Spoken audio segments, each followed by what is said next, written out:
Assalamualaikum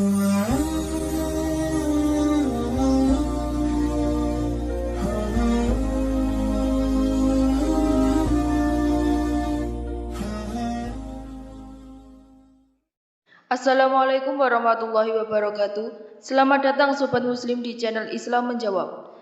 Selama masih hidup di dunia ini, kita pasti terlibat dalam masalah. Baik itu masalah kecil yang mudah diselesaikan, bahkan hingga masalah yang sangat sulit diselesaikan. Hari ini kami akan membahas tentang tanya jawab untuk seputar anak muda zaman sekarang yang akan dibawakan oleh Ustadz Abdul Somad. Sebelum kita masuk ke topik penjelasannya, alangkah baiknya jika Sobat Muslim semua bersedia menekan tombol subscribe dan aktifkan lonceng notifikasinya terlebih dahulu.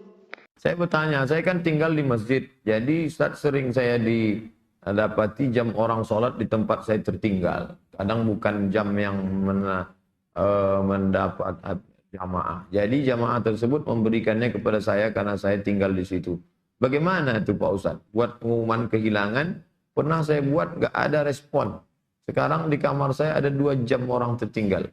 Misalnya saya memakai, gimana hukumnya Pak Ustaz? Ini namanya luqatah. Luqatah barang temuan itu menjadi milik engkau wahai adinda kalau sudah setahun tak ada pemiliknya. Setahun tak ada pemiliknya, catat tanggalnya, setahun tak ada pemiliknya, maka punya engkau. Berdoalah, pokoknya selama setahun itu berdoa supaya tak datang pemilik. Kalau dalam setahun itu ada pemiliknya, apa boleh buat, belum rezeki. Mudah-mudahan ada yang kehilangan lagi. Kenapa sebagian orang tak mau baca Sayyidina dalam salawat Nabi? Apa alasannya? Alasannya karena katanya menambah-nambah. Allahumma salli ala Sayyidina. Yang tambah-tambah. Nabi tak pernah menyebut. Nabi sendiri menyebut. Ana sayyidu waladi Adam. Hadis sahih. Ana sayyidu waladi Adam. Aku pemimpin anak cucu Adam.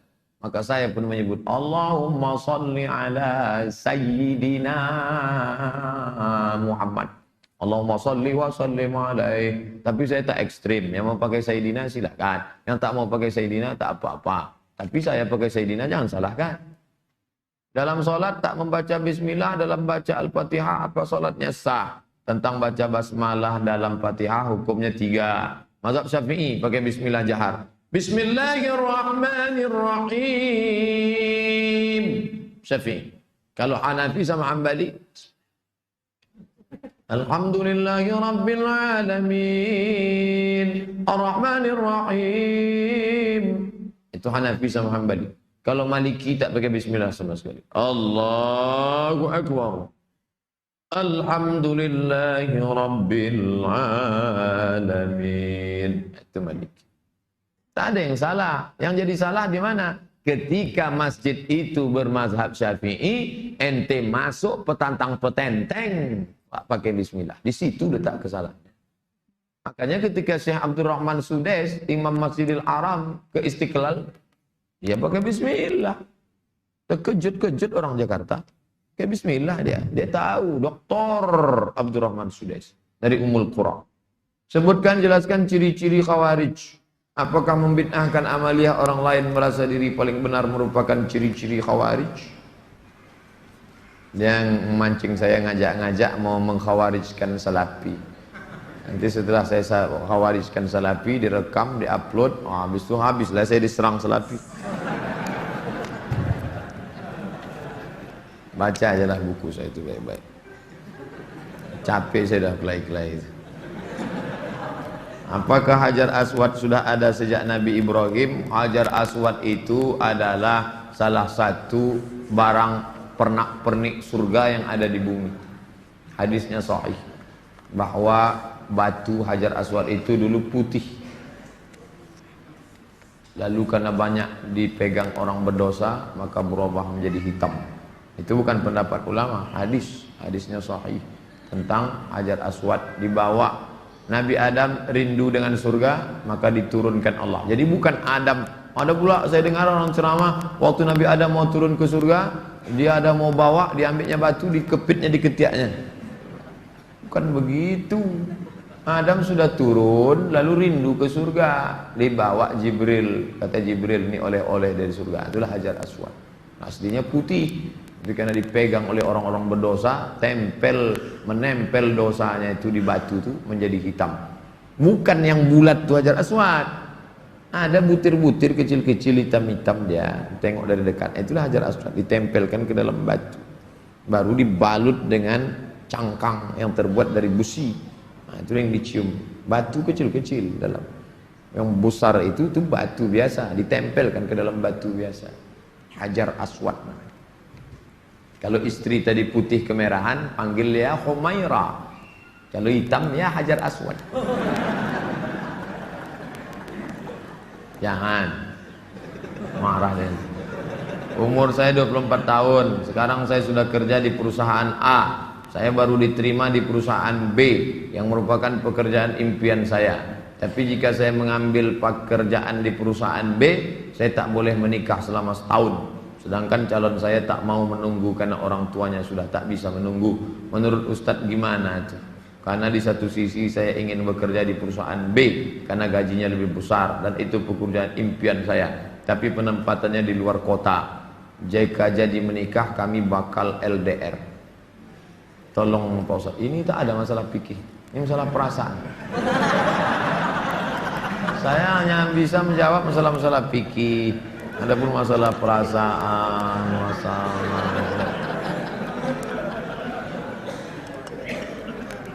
saya yang bisa saya jawab tuh halal, haram, makruh, mubah, rukun, syarat, wajib, sunat, sunat muakkad. Adapun masalah ini baiknya kalian duduklah musyawarah. Adinda, kita menikah ini kan saling pengertian.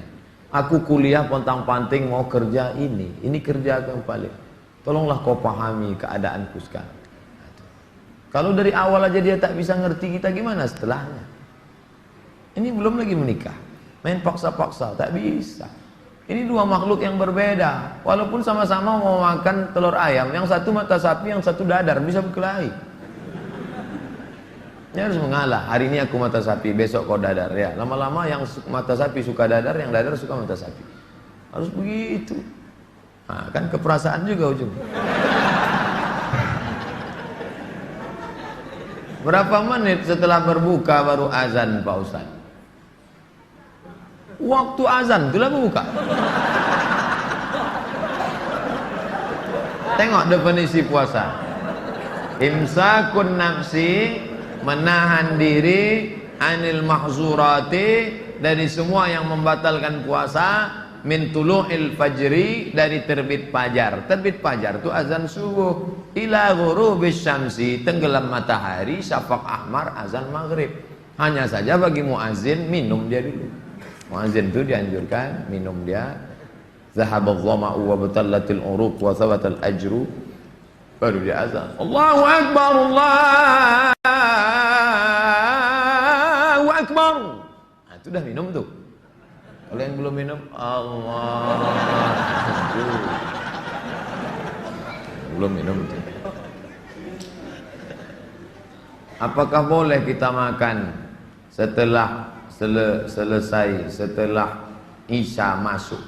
Yang penting batalkan dulu puasanya dengan minum kah, makan buah kah. Jangan makan es, karena usus itu kering. Knalpot yang kering panas disiramkan air es, mengelupas cat-catnya. Begitulah usus kita itu rusak. Maka yang paling bagus orang Mesir, korma kering, bukan korma yang basah, korma kering, pecah-pecah, buang bijinya, masukkan ke dalam, siram pakai air panas. Agak-agak 2 jam menjelang berbuka. Nanti menyatu dia, diminum. Itu yang paling bagus. Minum kesukaan Nabi, air korma. Minum air korma. Bagus, manis dia. Maka usus kita awet. Apakah batal puasa mencicipi gulai untuk merasakan garamnya?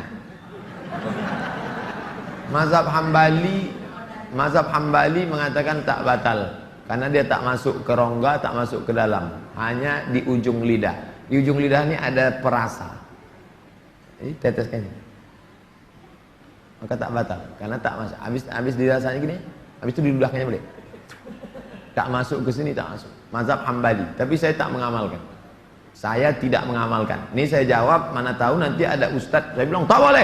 Tiba-tiba ada ustadz mengatakan, oh tak tahu Ustadz Somad. Saya tahu, tapi saya tak amalkan. Kenapa? Membuka pintu celah.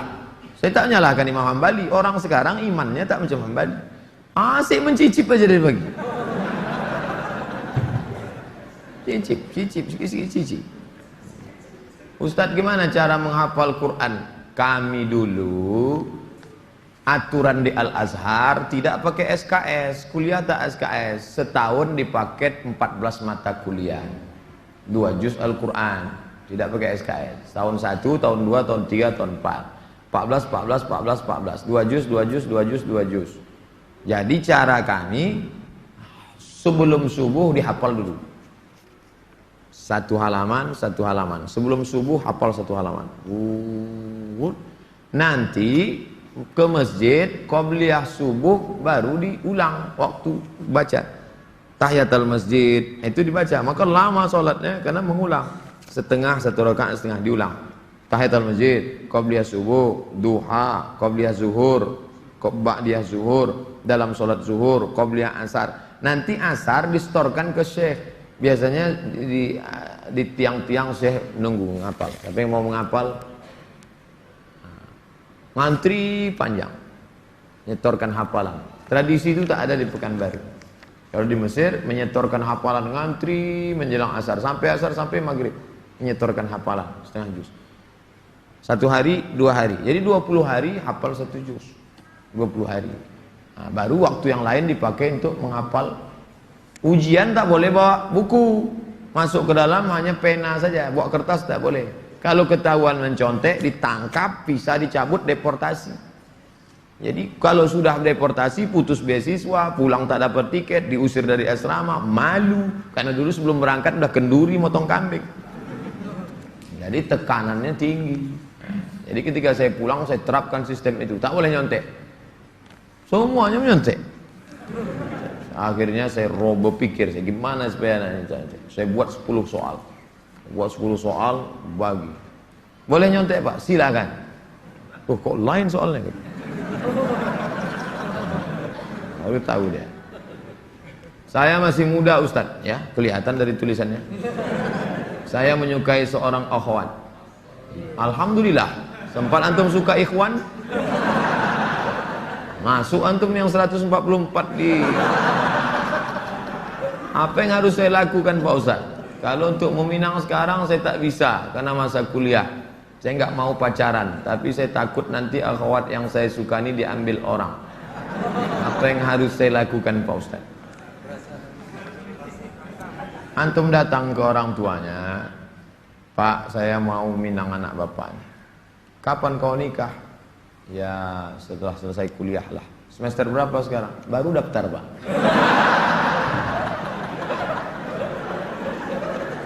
Itu rasa-rasa biasa saja itu adik-adik sekalian. Nanti setelah sekalian kuliah, banyak yang lebih cantik, lebih mantap dari itu. Anggap ingin lalu aja. Tak ada itu. Nanti setelah kalian selesai, banyak yang lebih hebat lagi daripada itu. Maka tundukkan pandangan. Yang gadis-gadis bagus pakai cadar supaya tak nampak laki-laki wajah. Ustadz di mana di Pekanbaru ini tempat belajar tahsin ngaji? Ustadz Hardi LC. Datang ke Tafakuh, banyak kajian, jamnya ada. Datang ke kantor Tafakuh, depan gedung guru. Dari sini sebelum Purna MTQ, gedung guru sebelah kanan ada perkantoran Sudirman. Di depannya ada karaoke Rosa. Tapi jangan antum masuk ke situ. Kanan karaoke, yang kirinya Tafakuh. Dr. Mustafa Umar. Tanya, ada Ustadz Hardi? Nah, daftar tahsin dengan Ustadz Hardi. Ustaz, Nabi Muhammad tak pernah cukup puasa sebulan pada bulan Sya'ban. Bagaimana kalau puasa bulan Rajab? Tidak pernah cukup puasa. Pernah Nabi. Bulan Sya'ban pernah Nabi sebulan. Karena Rasulullah SAW yasumu Sya'ban kullahu. Kata ulama mana kullahu, pernah dia sebulan. Tapi tidak tiap tahun. Pernah, tapi tidak tiap tahun. Bagaimana dengan Rajab? Rajab bagus. Mana dalil puasa Rajab? Wa minal hurumi fasum, berpuasalah engkau di bulan-bulan haram. Bulan haram itu Zulqa'dah, Zulhijjah, Muharram, Rajab. Dalilnya umum. Ustadz, gimana biar istiqomah sholat di masjid? Begitu sedengar azan langsung bangkit. Karena waktu azan berkumandang setan lari tunggang langgang. Wa alaiha duratun, sampai terkentut-kentut. Begitu terdengar azan, Allahu Akbar, Allahu Akbar, bangkit langsung berangkat. Jangan antum santai nanti aja lah, menunggu iqamat. Oh enggak, langsung berangkat, langsung ke masjid. Intizarus shalah ba'da shalah, menunggu sholat. Paksa-paksakan sampai dia mendarah daging, sehingga kalau tak sholat meleleh air mata antum. Itu baru terasa manisnya sholat jamaah. Apa saja penyebab rezeki dihambat Ustaz? Kami sudah kerja potong panting tapi hasilnya selalu kurang, malah hutang tambah banyak. Sampai jumpa di video kami berikutnya dan terima kasih. Wassalamualaikum warahmatullahi wabarakatuh.